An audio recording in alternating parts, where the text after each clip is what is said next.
Good afternoon, everyone.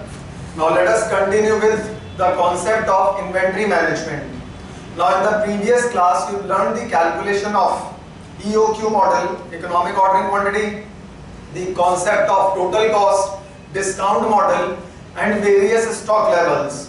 The calculation of reorder level, maximum stock level, minimum stock level and average stock level. तो आप लोगों ने ये भी सीखा था कि कभी भी आपको नॉर्मल रीऑर्डर पीरियड या नॉर्मल कंजम्पशन नहीं दे रखा हो तब आपको उसकी जगह पर लेना पड़ेगा एवरेज रीऑर्डर पीरियड या फिर average consumption. So we are going to continue from where we stopped in the last class. We are going to take up a typical problem on the calculation of various stock levels. So pay attention on this problem. There are three raw materials which are required for a product. They are A, B and C. उनके लिए usage दिया हुआ है in kilogram per unit, यानी कि एक unit के लिए 10 किलोग्राम तो चाहिए ए का, 4 किलोग्राम चाहिए बी का और 6 किलोग्राम चाहिए सी का. तो एक यूनिट प्रोडक्ट के लिए इतना क्वांटिटी किलोग्राम में चाहिए हमें. रीऑर्डर क्वांटिटी, ये रीऑर्डर क्वांटिटी भी किलोग्राम में गिवन है. तो 10,000 किलो है ए का, 5,000 बी का और 10,000 सी का. तो सबसे पहले क्वेश्चन सॉल्व करने से पहले उसके फैक्ट्स एंड फिगर्स को आप लोग नोट कर लीजिएगा. प्राइस इन किलोग्राम है, ए का 0.10 पर किलोग्राम, बी का 0.30 और सी का 0.15. उसके बाद है डिलीवरी पीरियड, मतलब रीऑर्डर पीरियड 1 to 3 वीक्स. इसमें 1 हो जाएगा मिनिमम रीऑर्डर पीरियड, 3 हो जाएगा मैक्सिमम पीरियड. 3 to 5 में मिनिमम 3 मैक्सिमम 5. और अगर आपको नॉर्मल या एवरेज निकालना हो किसी का भी तो आप लोगों को फॉर्मूला पता है. 1 + 3 किया, 1 + 3 होता है 4, 4 डिवाइडेड बाय 2 कर दिया तो ये वैल्यू आ जाएगी 2. तो हम यहाँ पर एक कॉलम और बना लेते हैं किसका, नॉर्मल रीऑर्डर पीरियड का. नॉर्मल मतलब एवरेज. तो नॉर्मल रीऑर्डर पीरियड जैसे एक आया तो 1 + 3 हो गया 4, 4 डिवाइडेड बाय 2, ये हो गया 2 वीक्स. इसकी कैलकुलेशन की जरूरत पड़ेगी तो उस टाइम निकालो, उससे अच्छा है हाथ के हाथ में निकाल लीजिए. 3 + 5 होता है 8, 8 डिवाइडेड बाय 2 किया, ये हो गया 4 वीक्स. और ये हो गया 2 to 4, मतलब 2 + 4 6 डिवाइडेड बाय 2 किया तो ये आ जाएगा 3 वीक्स. तो जो मिनिमम और मैक्सिमम है उससे हमने नॉर्मल रीऑर्डर पीरियड निकाल लिया और नॉर्मल का मतलब होता है एवरेज रीऑर्डर पीरियड. तो इसकी कैलकुलेशन की जरूरत पड़ेगी आगे चलकर. रीऑर्डर लेवल दिया हुआ है हमें ए का और बी का. ए का दिया 8,000, बी का दिया हुआ है 4,750 और मिनिमम स्टॉक लेवल हमें सी का गिवन है. तो ये डेटा तो हमें गिवन है और अब इनकी मदद से निकालना क्या है वो ध्यान देना. Weekly production varies from 175 to 225 units. इसमें 175 हो गया मिनिमम लेवल, 225 हो गया मैक्सिमम लेवल. एवरेजिंग नॉर्मल हो गया 200 units of the given product. अब ये यूनिट्स है, पहली चीज तो आपको ये ध्यान रखनी है कि जब ये पूरा क्वेश्चन किलोग्राम में चल रहा है तो ये वाली जो यूनिट्स है इनको भी हमें किलोग्राम में बदलना पड़ेगा. इसका मतलब अगर आपको ए के अंदर क्वांटिटी चाहिए होगी तो 175 अगर यूनिट्स यूज हो रहा है तो यूनिट्स नहीं लेना अपने को, यूनिट्स को एक यूनिट में जितना किलो चाहिए माल उससे मल्टीप्लाई करके पहले यूनिट्स को आपको किलोग्राम में बनाना पड़ेगा, फिर अपनी कैलकुलेशन में प्लेस करना पड़ेगा. कैसे करेंगे वो सिखाते हैं.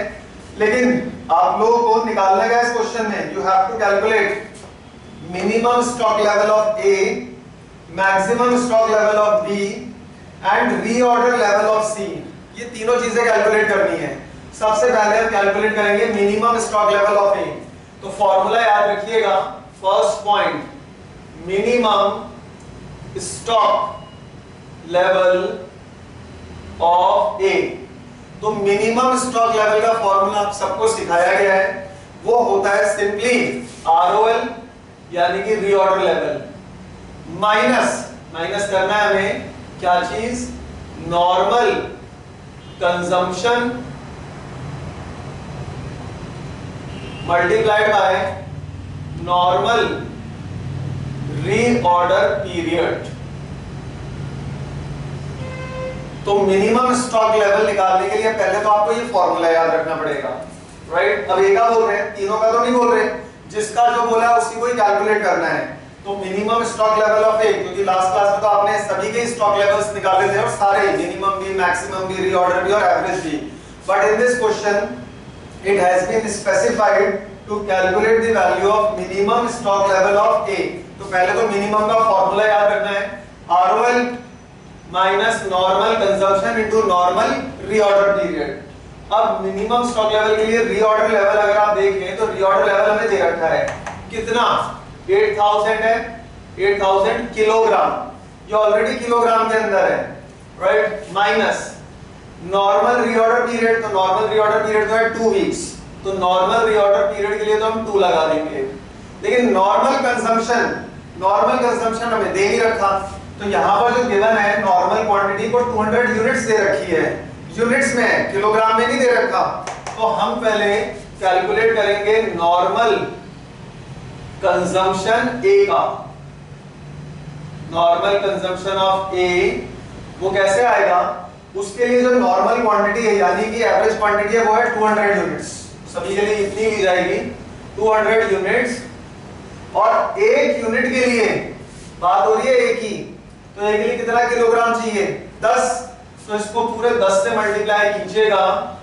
तो ये क्वांटिटी अब किलोग्राम में बन जाएगी 2000 किलो, राइट। याद रखिएगा क्या किया हमने, जो नॉर्मल कंजम्पशन है वो 200 यूनिट्स है, ये यूनिट्स में है, पूरा क्वेश्चन किलोग्राम में चल रहा है, तो हमें यूनिट्स को किलोग्राम में बनाना पड़ेगा, क्योंकि जितनी भी कैलकुलेशंस है रीऑर्डर लेवल ये भी किलोग्राम में, 8000 किलो देखो गिवन था ये, लेकिन यहाँ पर कंफ्यूज करने के लिए यूनिट्स दे रखा है, तो पहले हम यूनिट्स को किलोग्राम में बना लेंगे, जिस का भी रिक्वायरमेंट आपको चाहिए होगा और अगर उसकी वैल्यू यूनिट्स में दे रखी है तो उसको पहले आपको किलोग्राम में कन्वर्ट करना पड़ेगा, और कैसे करेंगे, नॉर्मल जो क्वांटिटी आई है वो 200 यूनिट्स है और बात हो रही है एक ही, तो ए में एक यूनिट के लिए 10 किलो चाहिए, जब एक यूनिट के लिए 10 किलो चाहिए तो 200 यूनिट के लिए कितना चाहिए होगा, 2000 किलो, अब वो 2000 यहाँ प्लेस करिएगा तो सॉल्व करो, 8000 में से ये वाली वैल्यू माइनस करी हमने, 2000 into 2 यानी कि 4000, तो हमारे पास reorder level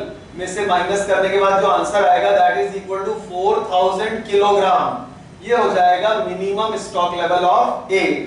then we can write the minimum stock level of A is equal to 4000 kilogram. तो पहले नोट कीजिएगा यहां तक, और उसके बाद अगर ये चीज क्लियर हो तब फिर आगे करवाते हैं आपको नेक्स्ट लेवल पर। सो 4000 kilogram will be the answer for our minimum stock level of A.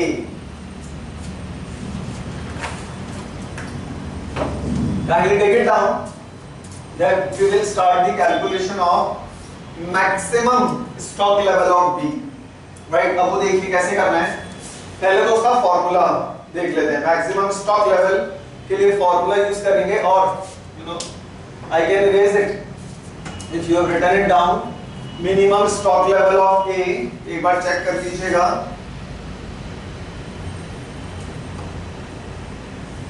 Okay, तो मिनिमम स्टॉक लेवल फॉर्मूला था ROL minus normal consumption into normal reorder period.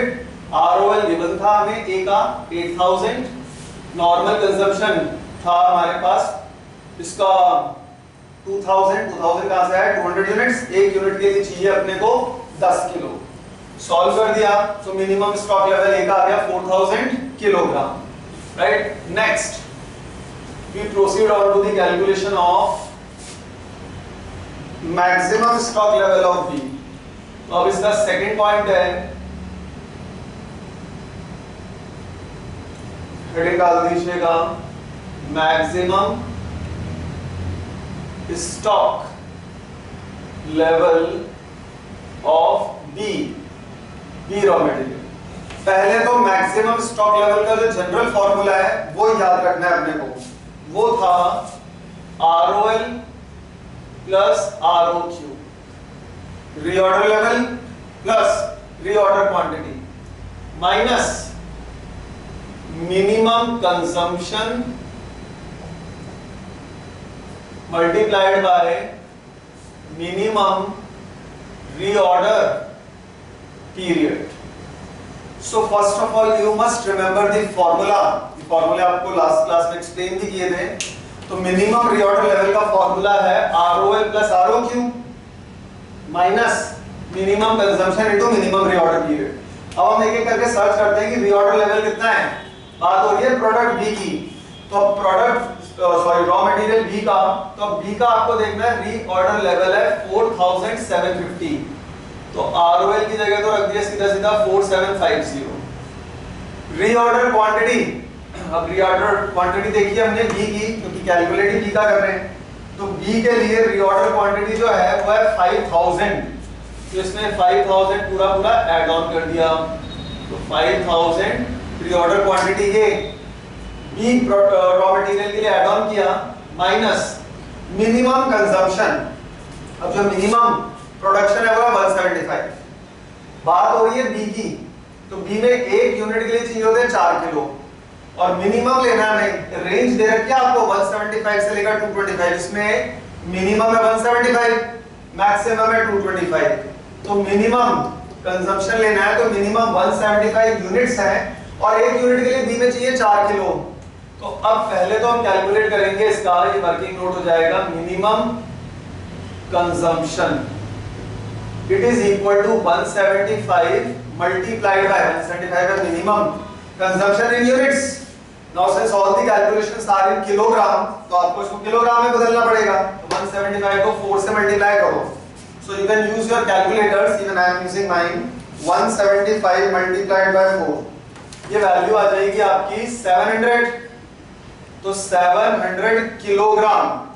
Since all the values are in kilogram, तो आपको ये units को भी kilogram में बदलना ही पड़ेगा। और बदलेंगे कैसे, जिस यूनिट में जितना किलो चाहिए उसको उससे मल्टीप्लाई कर दीजिएगा। तो यहाँ पर 700 किलोग्राम ये तो आ गया मिनिमम कंजम्पशन, और अब लेना है मिनिमम रीऑर्डर पीरियड।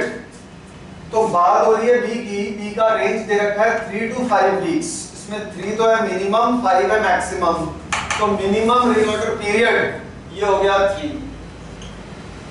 बी की बात हो रही है 3 to 5 वीक्स, एक रेंज दे रखी है आपको, उसमें मिनिमम माना जाएगा 3 और मैक्सिमम माना जाएगा 5, तो मिनिमम आपके पास आ गया 3, उसको सॉल्व करना है हमें। अब इसको ऐड अप किया तो इन दोनों को मिला के तो बन गया 9750, और 700 को 3 से किया तो ये आ गई वैल्यू 2100। अब अगर आप 9750 में से माइनस कर देते हो 2100, so we will get 7650 kilogram. अब इसको भी एक बार नोट कर लीजिएगा। Then we are going to proceed with the calculation of the third part, that is reorder level of C। तो 7650 किलोग्राम ये वैल्यू आ जाएगी आपकी maximum stock level of B।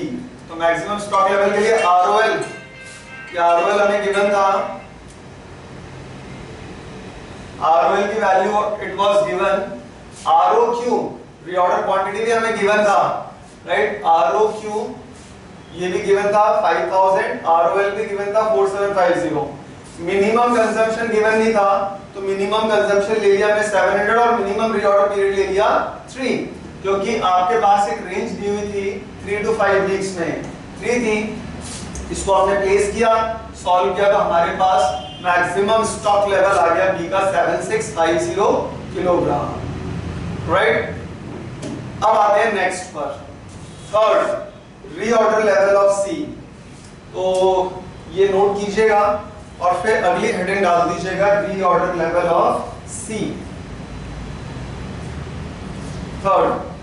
तो रीऑर्डर लेवल के लिए भी आप एक फॉर्मूला यूज करते हैं, आपको याद दिलाते हैं वो फॉर्मूला जो लास्ट क्लास में सिखाया था।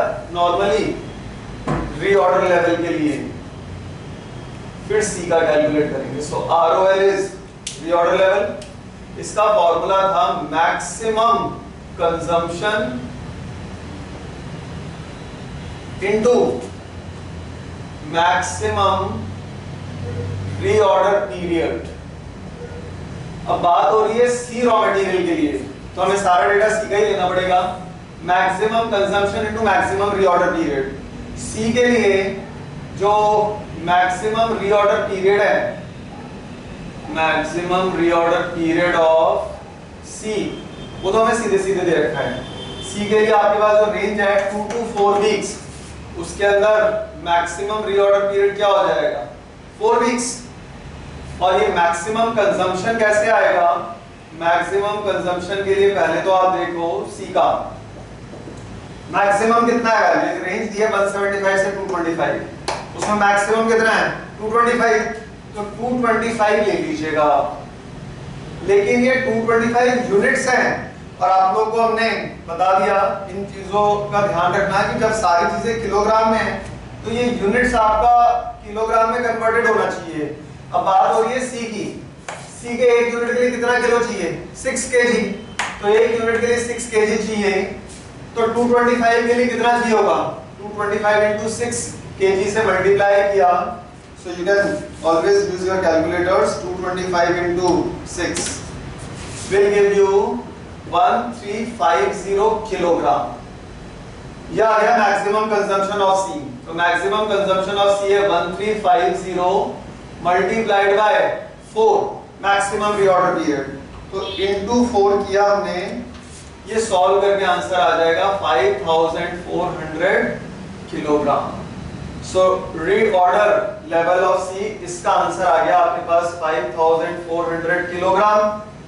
जो मिनिमम स्टॉक लेवल था ए का वो भी हमने कैलकुलेट किया था, वो आया था 4000 किलोग्राम, और मैक्सिमम स्टॉक लेवल बी का भी कैलकुलेट किया था, वो आया था 7650 kilogram. So kindly take down all these answers which we have just completed for minimum stock level of a, फॉर्मूले वही लगेंगे, बस एक छोटा सा कॉन्सेप्ट याद रखिएगा कि इन यूनिट्स को आपको किलोग्राम में बदलना है, फिर अपने फॉर्मूले में प्लेस करना है। और ऐसा क्यों कर रहे हैं, क्योंकि सारी क्वांटिटीज और उनकी प्राइसेस आपको किलोग्राम में दे रखी हैं। जब सारी चीजें किलोग्राम में है तो आपकी कैलकुलेशंस में फॉर्मूले में भी जितने कॉन्सेप्ट आ रहे हैं वो सारे के सारे किलोग्राम में ही होने चाहिए। नहीं है तो उनको कन्वर्ट कर दीजिएगा, एक यूनिट में जितना किलो चाहिए उसके हिसाब से आप मल्टीप्लाई करके कन्वर्ट करके वैल्यूज को किलोग्राम में कीजिएगा, then you can always place them in your formula, right? So we will continue with some more interesting problems of inventory management in the next lecture. Kindly take down all the values up till here, and if you have any problem you can always discuss or you can ask them.